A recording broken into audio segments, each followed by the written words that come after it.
શાકને મેં 5-6 કલાક પલાળીને રાખ્યા હતા. આપણે બાફવાના નથી, ડાયરેક્ટ જ આપણે એનું શાક બનાવવાનું છે. તો થોડા પલળી ગયા છે સારી રીતે અને હવે આપણે ડાયરેક્ટ એનું શાક બનાવીશું વઘારીને. તો આજે આપણે બનાવવાના છે. તો તેલ કુકરમાં આપણે હવે નાખીશું તેલ. તેલ આવી જાય પછી આપણે રાઈ નાખવાની છે.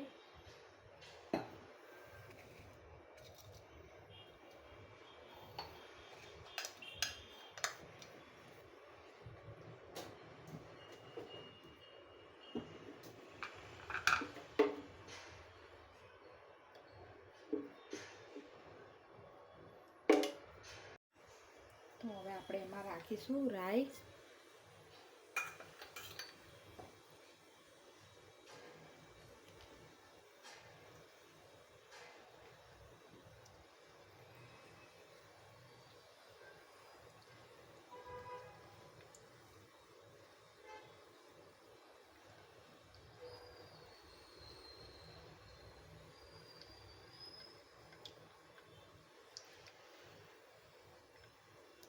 હિંગ નાખીશું,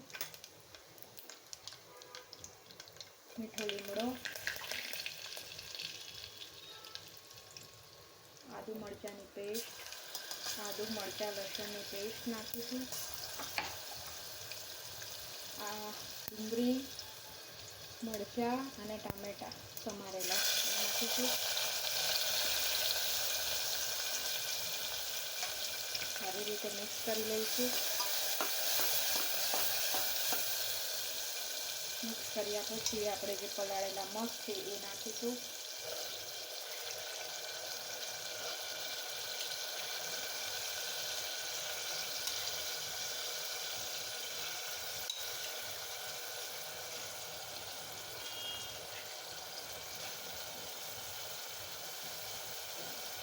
મિક્સ કરી લઈશું.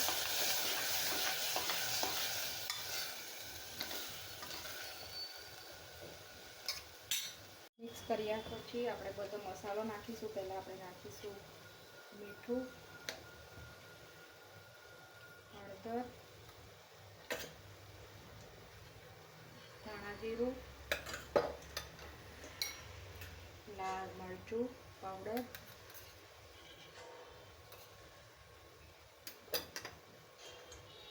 અને અડધી ચમચી જેટલો ગરમ મસાલો. હજુ બધું મિક્સ કરી લઈશું.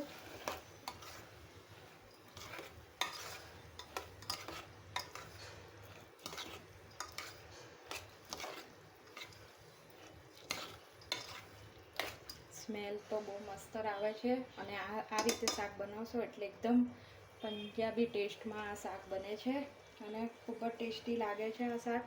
આ રીતે ડાયરેક્ટ મગનું શાક બનાવવાનું.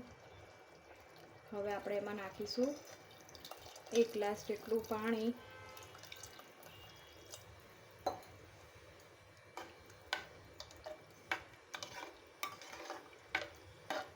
હવે આને 3 વિસલ કરીને પછી આપણે ગેસ બંધ કરી દઈશું. તો 3 વિસલ થવા દેવાની છે. આ રીતે આપણે ઢાંકણ બંધ કરી દીધું અને હવે 3 વિસલ થવા દઈશું.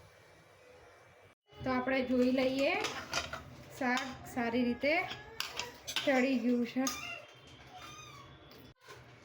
તો આપણું શાક ચડી ગયું છે.